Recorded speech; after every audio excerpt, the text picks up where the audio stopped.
Assalamualaikum warahmatullahi wabarakatuh.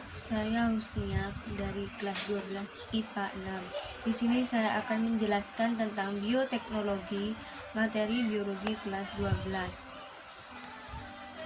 Bioteknologi konvensional. Di sini saya akan menjelaskan 5 mikroba dalam bioteknologi konvensional. Yang pertama, Acetobacter psillinum.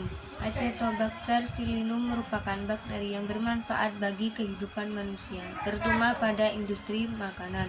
Bakteri ini merupakan bibit nata yang nantinya berperan dalam proses pembuatan nata de coco.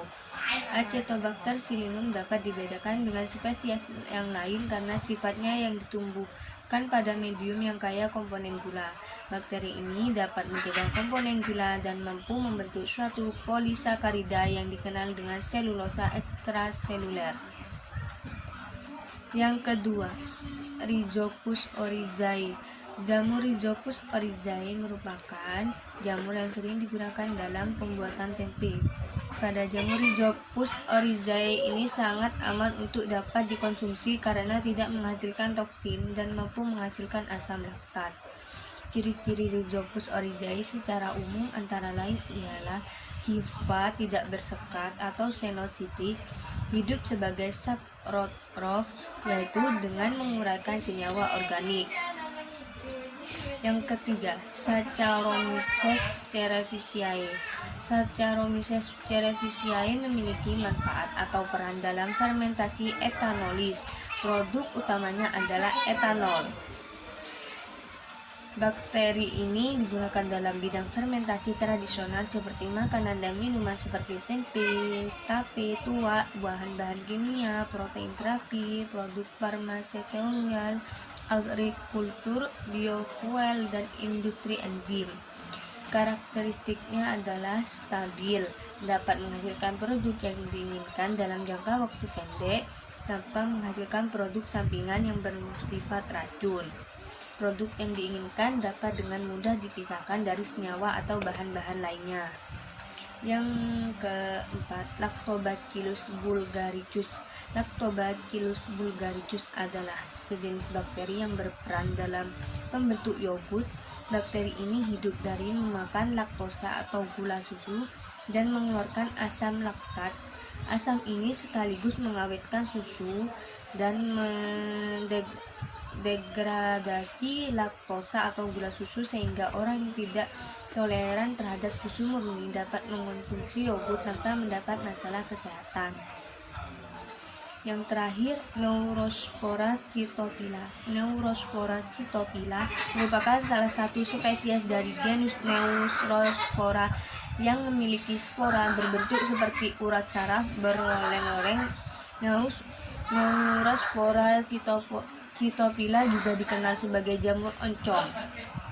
Jika Neurocytopila menyerang laboratorium mikologi atau bakteriologi sebagai kontaminan, maka dapat menimbulkan bahaya pada kultur dan sangat sulit untuk dihilangkan karena banyaknya jumlah Conidia yang mudah menyebar yang diproduksi dan karena pertumbuhannya yang sangat cepat. Nah, ini bioteknologi modern, yaitu saya menjelaskan tentang teknik plasmid.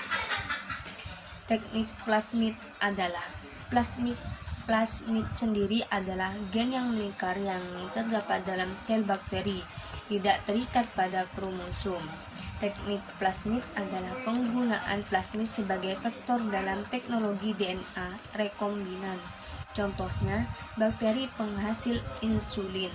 Teknologi plasmid merupakan salah satu teknik yang dipakai dalam bioteknologi modern yang memanfaatkan plasmid bakteri sebagai vektor dalam manipulasi DNA atau manipulasi gen makhluk hidup target.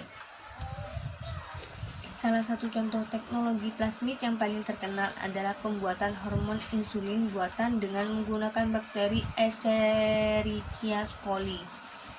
Teknologi plasmid akan mengubah sifat asli bakteri Escherichia coli yang secara alami tidak dapat menghasilkan insulin. Tahap-tahap pembuatan teknologi plasmid dalam pembuatan insulin ini sebagai berikut. 1. Mengisolasi gen pengkode hormon insulin dari sel pankreas manusia. Memotong gen pengkode hormon insulin dari sel pankreas manusia dengan enzim restriksi. Mengeluarkan plasmid dari bakteri Escherichia coli. Memotong plasmid dari bakteri Escherichia coli dengan enzim restriksi. Menyiapkan gen mengkode hormon insulin dari sel pankreas manusia ke plasmid bakteri Escherichia coli. Yang keenam, merekatkan gabungan gen dan plasmid dengan enzim ligase. 7. Terbentuk DNA rekombinan. 8. Membentuk DNA rekombinan tersebut ke sel bakteri Escherichia coli. 9. Mengembangbiakan bakteri Escherichia coli hasil manipulasi. Bakteri Escherichia coli memproduksi hormon insulin, terus mengambil hormon insulin dan memisahkan hormon insulin dari zat lain. Dan yang terakhir yaitu mengemas hormon insulin untuk diperdagangkan. Sekian penjelasan dari saya, kurang lebihnya mohon maaf. Wassalamualaikum warahmatullahi wabarakatuh.